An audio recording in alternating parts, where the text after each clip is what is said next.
Un gran saludo, mi nombre es Mauricio Ernesto Farfán Espinosa, soy abogado de profesión y desde ahora seré su docente en el prefacultativo de la carrera de Derecho.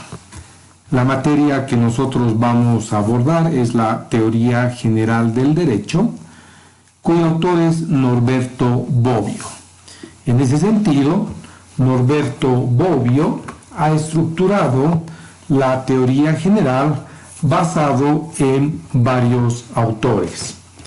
¿Quién era Norberto Bobbio? Norberto Bobbio es de origen italiano, nació en Turín el 18 de octubre de 1909 y se graduó de Ciencias del Derecho y en Filosofía, y mucho de su tiempo se dedicó a la enseñanza tanto de la filosofía como del derecho. En tal sentido, este autor es el texto en el cual vamos a tener la suerte de leerlo, interpretarlo y obviamente, de acuerdo a las bases del prefacultativo de la carrera de Derecho de la UNSA, la Teoría General del Derecho de Norberto Bobbio está en la quinta edición del editorial Olehinki.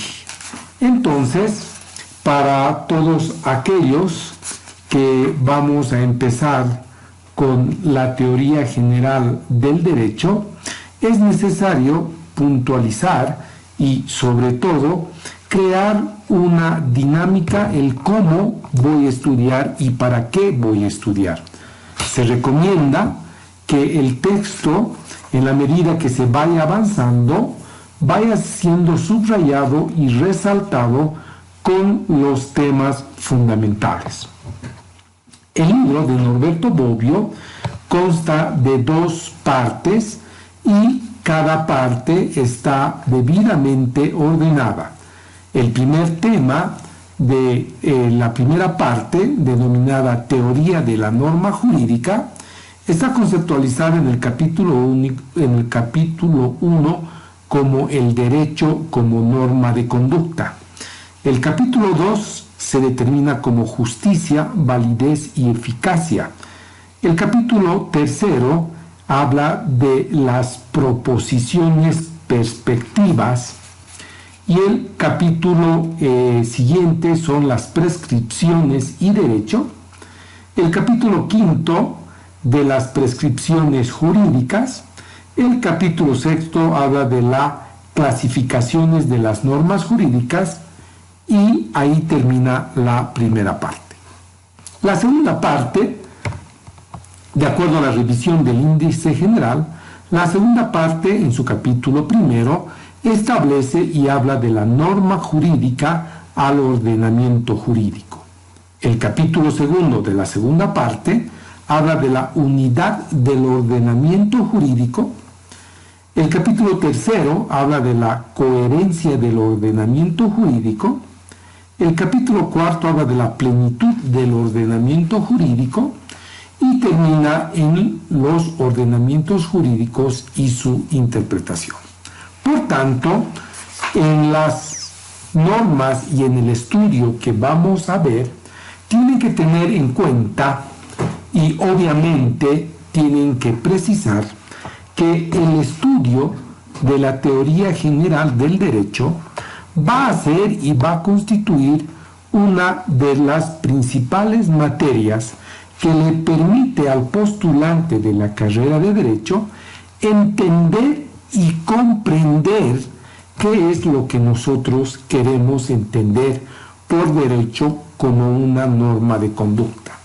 Por tanto, en el capítulo 1, en el cual vamos a empezar a explicar, lo divide en las siguientes partes. Primero, habla sobre un mundo de las normas, la variedad y multiplicidad de las normas, la teoría del derecho como institución, va a hablar sobre el pluralismo jurídico y Norberto Bobbio va a hacer observaciones y críticas a estas corrientes. Después va a explicar el derecho como una relación intersubjetiva y va a ser un análisis de una teoría y va a ser la observancia crítica. Por tanto, ¿qué es lo que nosotros tenemos que rescatar?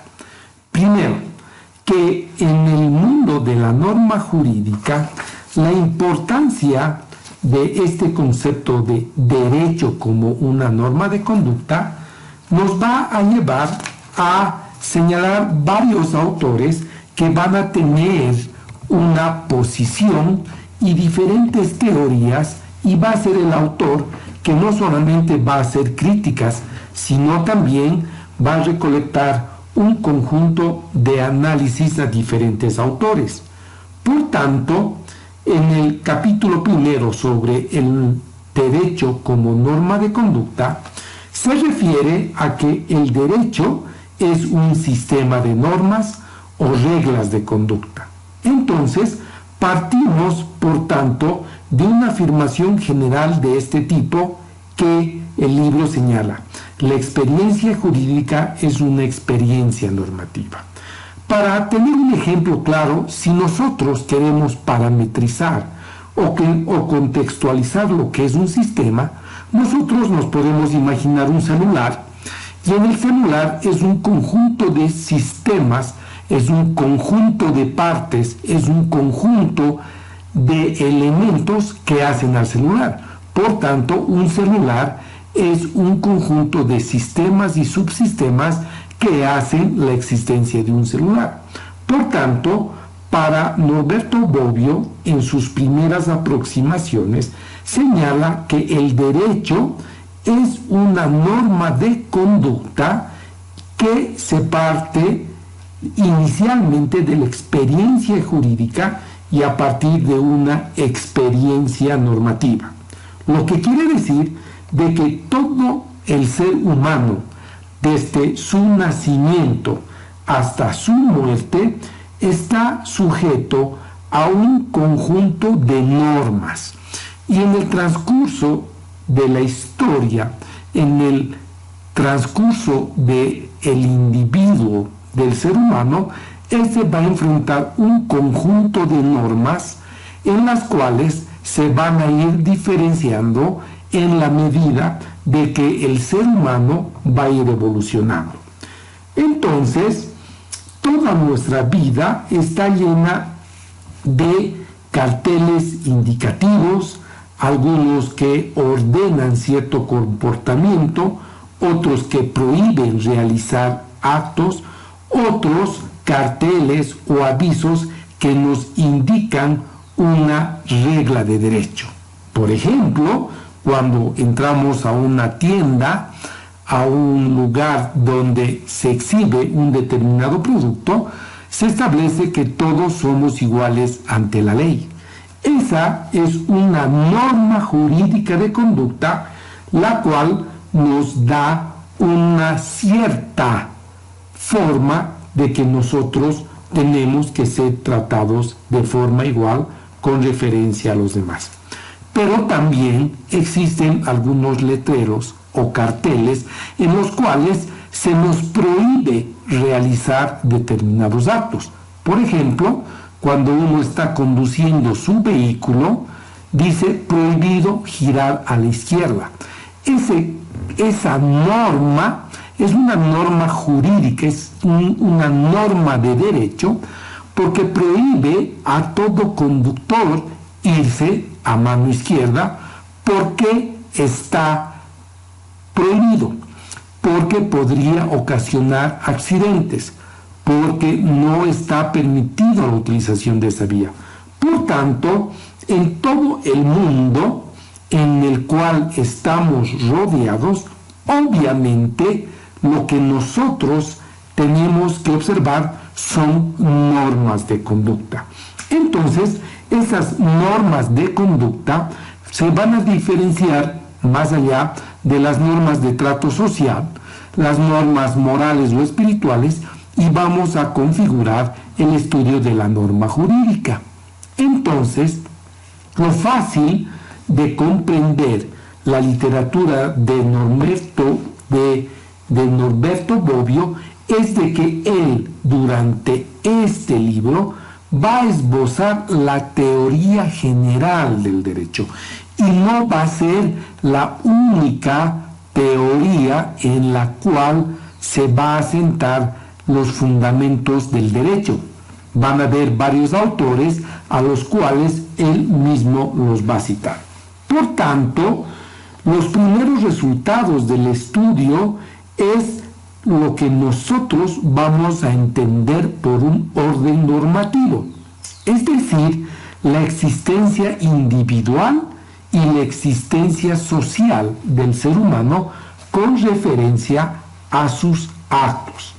Por tanto, la vida es compleja, la vida tiene un conjunto de elementos en los cuales el ser humano tiene que necesariamente estar sujeto a una norma.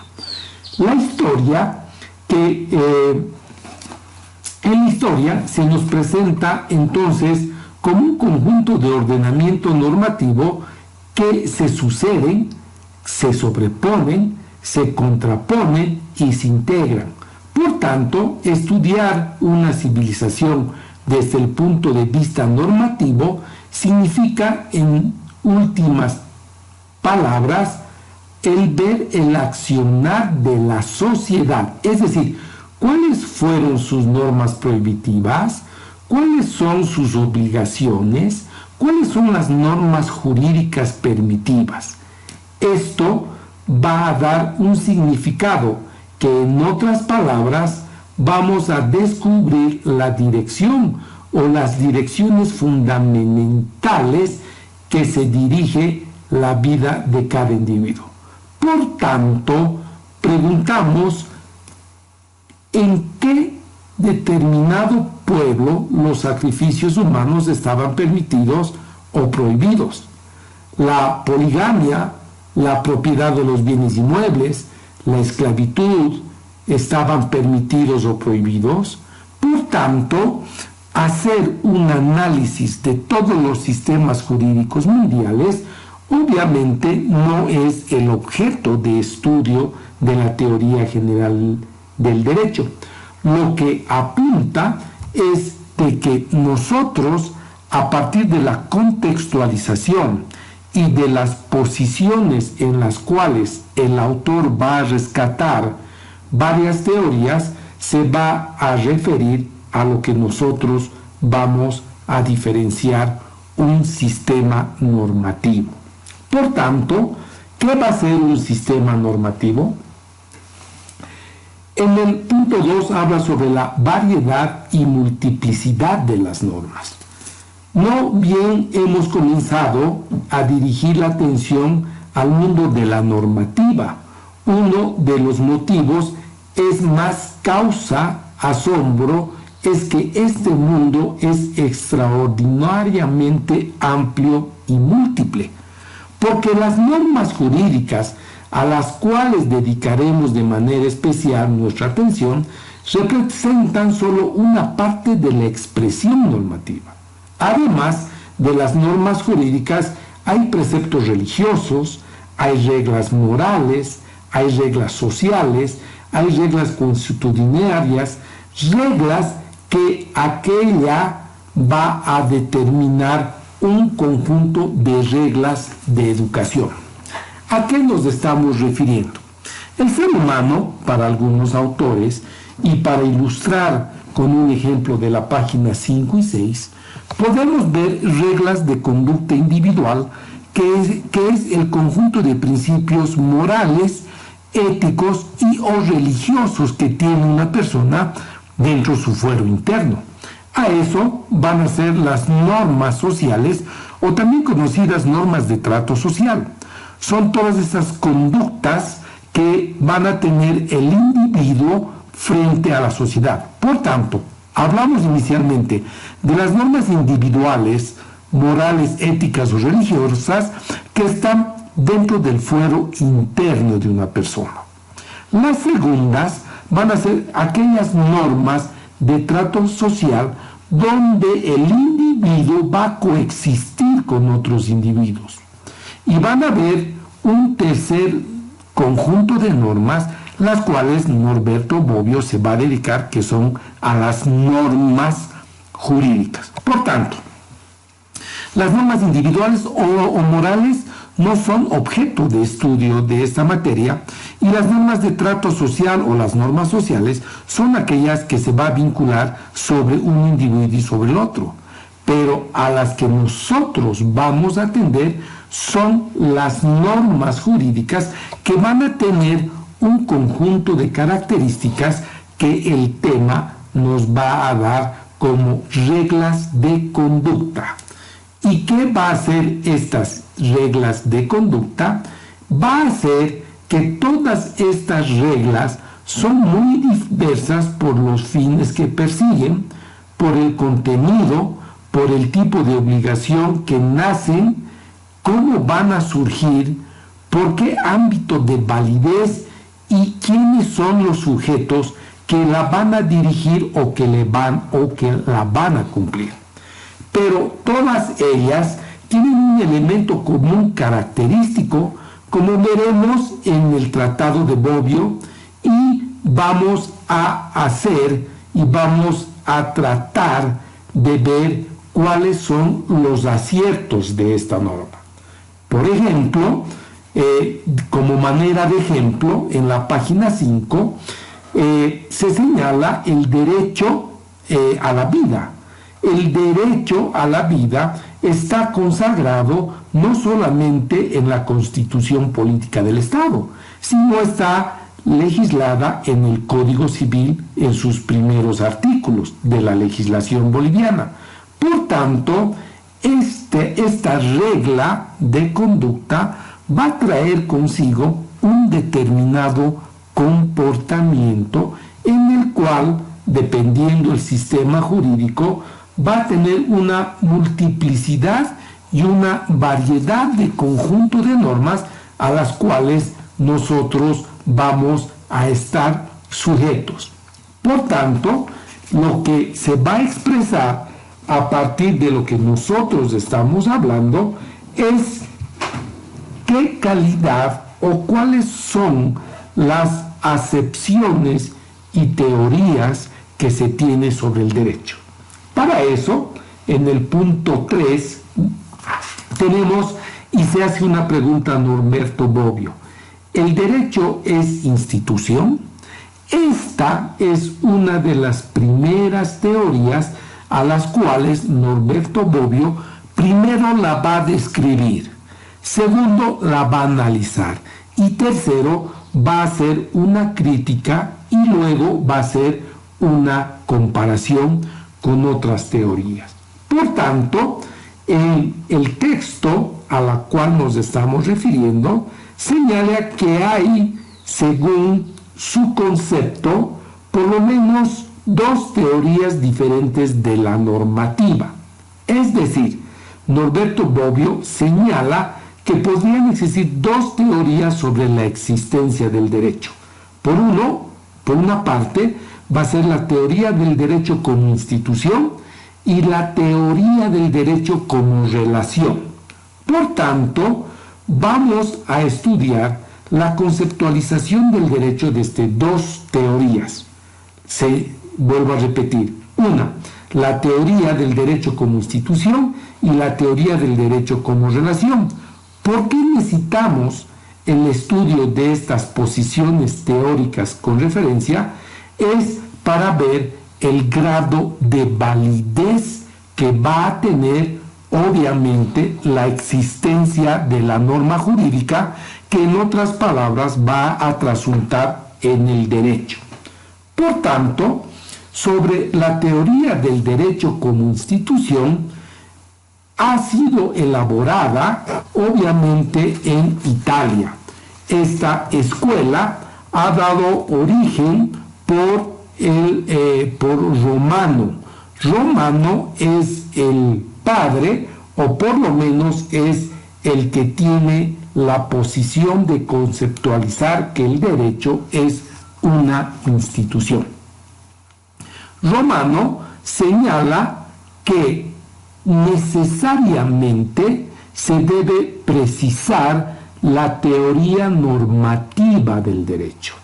Y para conceptualizar qué es la teoría del derecho como institución, Romano establece ciertas posiciones que debe tener y ciertos elementos que la norma debe cumplir. A, ante todo, debe comprender el concepto de sociedad. B, el concepto de derecho debe, en segundo lugar, contener la idea de orden social. Y C, el orden social que establece el derecho no es el dado por la existencia. De esto se va a determinar de que en el análisis de la teoría de la institución va a determinar que ante todo debe comprender el concepto social. Esto en dos sentidos recíprocos que se complementan mutuamente, lo que no sale de la esfera puramente individual, lo que no supera la vida en particular como tal, no es derecho. Y además, no hay sociedad en sentido exacto a la palabra sin que en ella se manifieste el fenómeno jurídico. Por tanto, en esa conclusión, en el primer punto, señala de que no podría existir exactamente una sociedad si no existiría un fenómeno jurídico, porque ese fenómeno jurídico actúa directamente en la sociedad.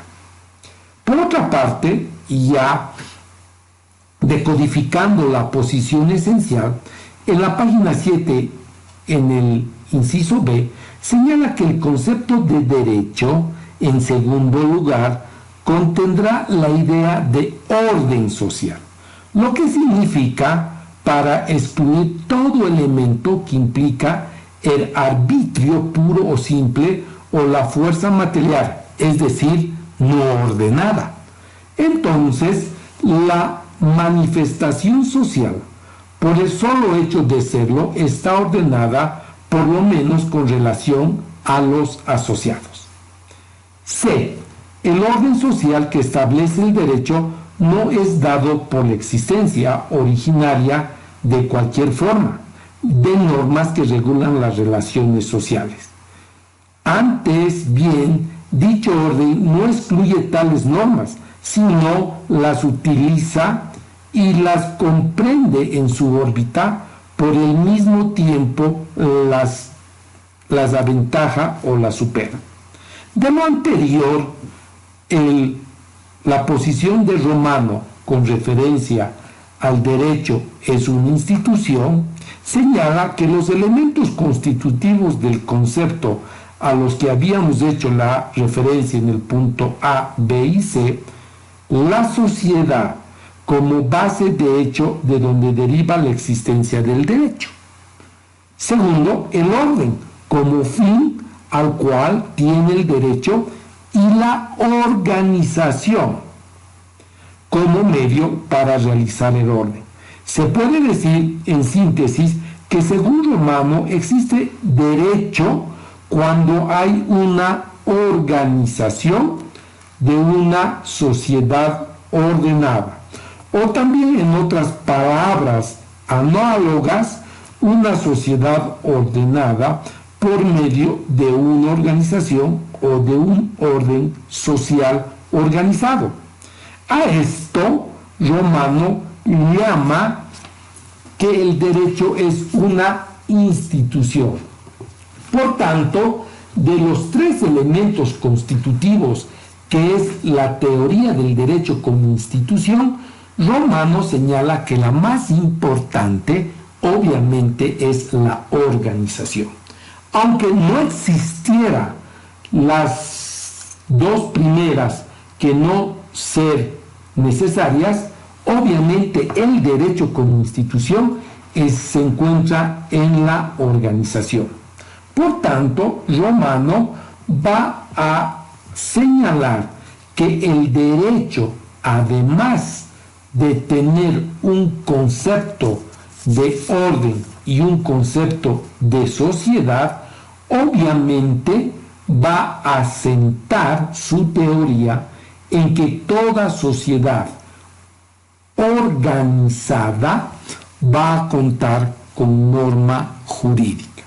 Por tanto, en otras palabras, se puede advertir que el derecho presupone la sociedad o que es el producto de la vida social, pero no se puede admitir que toda sociedad sea jurídica.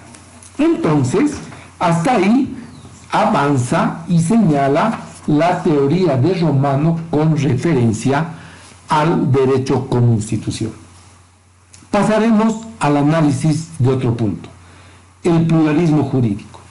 La teoría institucionalista hay que señalarla que ha tenido un grado de experiencia y un grado de asimilación a la que después Bobbio le va a hacer una comparación con otras teorías que las vamos a ver a continuación, y una de esas es lo que nosotros debemos ver, entender y analizar, qué es el pluralismo jurídico. Entonces, para asemejarnos a lo que es la teoría del pluralismo jurídico, tenemos que tener algunas visiones. La teoría estatalista del derecho señala que el producto histórico en las cuales están sumergidos los estados es a partir del concepto de Estado, y es el Estado el único que podría generar norma jurídica. Eso sería una hipótesis. Pero el pluralismo jurídico va a tener una posesión, como su nombre lo indica, que esta sociedad, que en una sociedad hay un conjunto de normas plurales y que no necesariamente va a ser el Estado de manera mono, es decir, el único que va a emitir normas jurídicas, sino que dentro de un Estado van a haber un conjunto de ordenamientos jurídicos que pueden coexistir con la teoría monista estatalista del Estado. Por tanto, si nosotros hacemos algunos ejemplos con referencia al pluralismo jurídico, nosotros vamos a ver que en una determinada asociación, que es una persona jurídica, que tiene un determinado edificio en propiedad horizontal, va a tener un conjunto de normas jurídicas que van a coexistir y que van a tener validez dentro del mismo edificio, porque van a ser normas jurídicas de comportamiento y de conducta que tienen que tener todos los copropietarios. Asimismo, el Bobbio hace un ejemplo sobre la familia.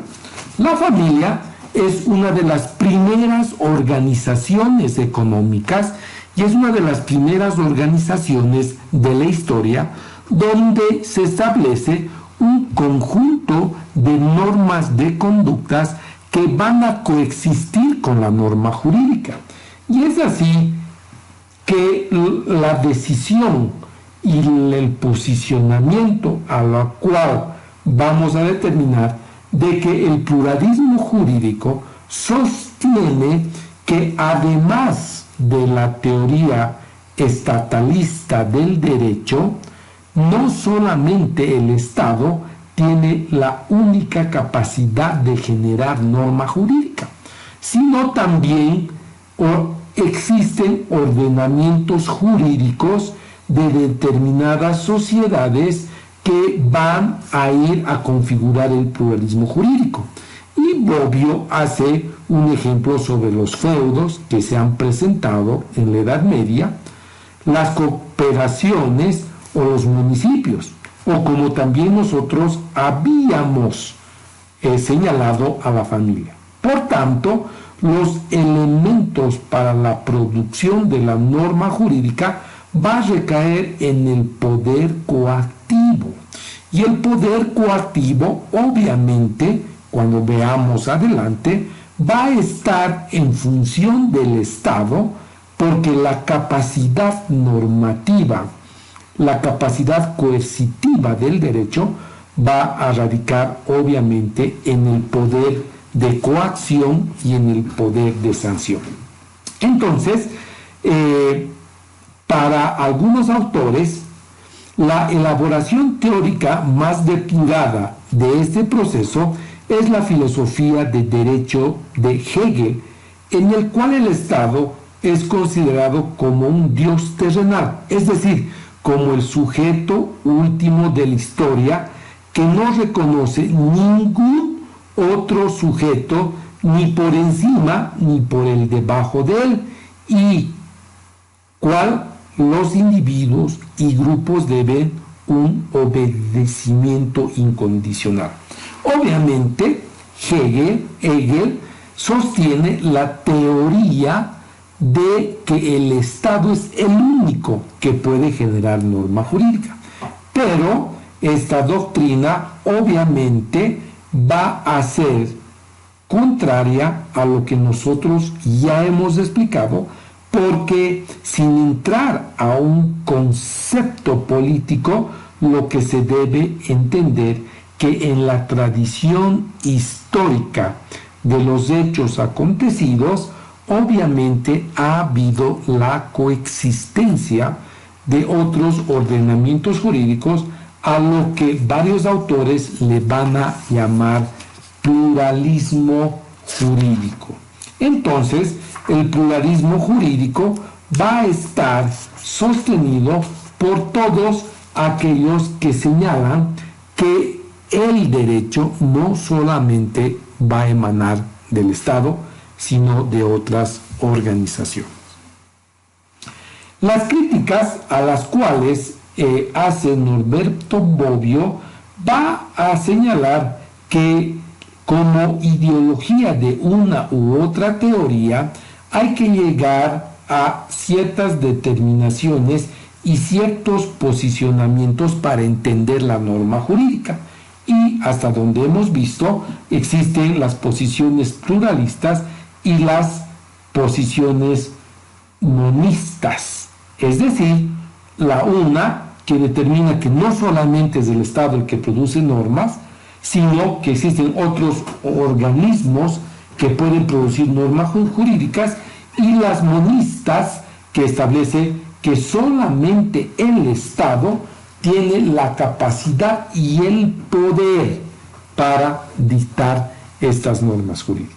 Por tanto, en los puntos a los cuales va a hacer referencia Norberto Bobbio a las críticas, va a realizar algunas observaciones como a la teoría normativa, que va a criticar que la existencia de la teoría de Romano no va a tener simplemente el derecho, el carácter de organización, sino que van a haber algunos otros elementos que pueden determinar un ordenamiento jurídico. Por ejemplo, que se determinen los fines a que debe tender la institución. Dos, que se establezcan los medios, o por lo menos los medios principales que se consideren idóneos para lograr aquellos fines. Y tres, que se distribuyan las funciones específicas de los individuos que componen el grupo para que cada uno colabore según los medios previstos. Por tanto, las críticas a las cuales se va a señalar en esta parte va a ser uno de los análisis que tenemos que tener detenimiento con referencia a esto. Pasaremos a el derecho en relación intersubjetividad. El derecho es una relación intersubjetiva. ¿Qué es lo que entendemos por intersubjetividad? Es una doctrina antiquísima y periódicamente recurrente. Al contrario de la teoría institucionalista que ya la habíamos mencionado y analizado, la que considera como elemento característico de la experiencia jurídica de las relaciones intersubjetivas. Si la examinamos bien, esta teoría nace de la misma idea fundamental que dio vida a la teoría de la institución. Esto es, de la idea de que el derecho es un fenómeno social que tiene su origen en la sociedad. Entonces, en eso sí van a tener un parecido. Pero sin embargo, para hablar de las relaciones intersubjetivas, va a ser una relación con referencia a la coexistencia de las normas de lo que va a rechazar la teoría de la institucionalización dentro de la doctrina de las relaciones, para considerar de que no necesariamente va a ser las características de esta teoría con relación a la teoría de la relación intersubjetiva. Es decir, se va a ir la teoría de las relaciones intersubjetivas al señalar que el derecho es un conjunto de vínculos recíprocos que va a tener entre una y otras personas. Y aquí no van a entrar los objetos o las cosas. Inicialmente, esta teoría de la intersubjetividad va a establecer, obviamente, que la relación de la intersubjetividad y de la existencia del derecho se va a señalar a partir de esa relación entre individuos. La crítica y el análisis a la teoría de la intersubjetividad con relación al derecho va a ser criticada porque va a establecer que existen algunas relaciones que no necesariamente constituyen norma jurídica. Por ejemplo, ¿cuál? La relación amorosa que pueda tener una persona, varón, y otra mujer, es una relación, pero esa relación jurídica no va a tener la connotación de derecho, porque no va a emerger ningún derecho ni obligaciones entre los enamorados. Por tanto, esta relación del derecho, de la referencia a la intersubjetividad, va a ser observada porque para que genere efectos y eficacia jurídica, obviamente va a tener que tener un efecto jurídico que es el derecho. Por tanto, va a tener efecto jurídico esa relación amorosa entre varón y mujer cuando estas personas se dediquen a una unión libre o contraigan matrimonio. Ahí sí va a generar un conjunto de derechos y obligaciones, pero a partir de la norma jurídica. Ahí en la página 74 señala a Kant, y Kant luego de definir y de realizar algunos aportes doctrinales, Kant dice que al definir el derecho como una relación entre dos sujetos, es rechazar la tesis de que el derecho pueda ser también una relación entre sujeto y una cosa. Para Kant, hay 4 tipos posibles de relaciones de un sujeto con otros. Y esto es lo que ustedes tienen que escuchar. Dice Kant, la relación de un sujeto que tiene derecho y deberes con un sujeto que tiene solo derechos y ningún deber, entonces se enfrenta a Dios. 2. La relación de un sujeto que tiene derecho y deberes con un sujeto que tiene solo deberes y ningún derecho se asemeja a la relación de un esclavo. 3. La relación de un sujeto que tiene derecho y deberes con un sujeto que no tiene ni derechos ni deberes es la relación que existe con un animal, con el ser humano. Y 4, y aquí está uno de los aciertos kantianos, la relación de un sujeto que tiene derechos y deberes con un sujeto que también tiene derechos y deberes es la relación entre hombres. De estas 4 relaciones, solo la última es una relación jurídica. Por tanto, para Kant, en la página 14, si me están haciendo el seguimiento, va a determinar que la única relación jurídica es el conjunto de derechos y deberes que tiene un sujeto, es decir, una persona, que también tiene derechos y deberes la otra persona. Por ejemplo, si hacemos un ejemplo de una relación jurídica, en la compraventa de un automóvil hay 2 sujetos. Un sujeto que tiene el dinero para comprar el auto y el otro sujeto es el que tiene el vehículo. Entonces a eso se va a llamar relación jurídica, porque el vínculo en el cual se va a establecer estos 2 sujetos es el conjunto de derechos y obligaciones. Para uno será entregar el monto de dinero y para otro entregar el vehículo. Ante eso es lo que nosotros llamamos la relación jurídica. Entonces, lo que se establece es un conjunto de críticas de ida y vuelta con referencia a lo que nosotros queremos analizar y validar. Por tanto, llegaremos a las conclusiones para terminar el capítulo 1. Como conclusiones, existen algunas que permítanme analizarlas y leerlas. Se puede agregar aún esta otra consideración. Las 3 teorías a las cuales se ha hecho mención mutuamente, y por tanto sería muy estéril llegar a determinar cuál es la verdadera teoría que va a dar origen al derecho. Por tanto, cada una de ellas pone de relieve un aspecto multiforme y una experiencia jurídica. Por tanto, la teoría de la relación, la teoría de la intersubjetividad, la teoría de la institución tienen aspectos fundamentales con referencia a una organización social, porque es ahí donde está el derecho, la normativa, que es un aspecto de regular la conducta del ser humano, y en efecto que es necesario, obviamente, un ordenamiento jurídico que sea necesariamente eficiente.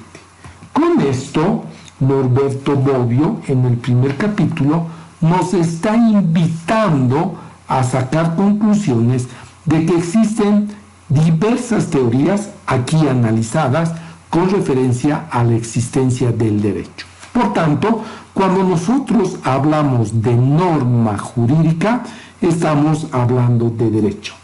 Posteriormente, vamos a hacer un análisis a las demás formas de manifestar el derecho como norma jurídica, y en el primer caso nosotros concluimos de que todas estas posiciones y teorías analizadas por Norberto Bobbio son sujetas a cierto grado de validez.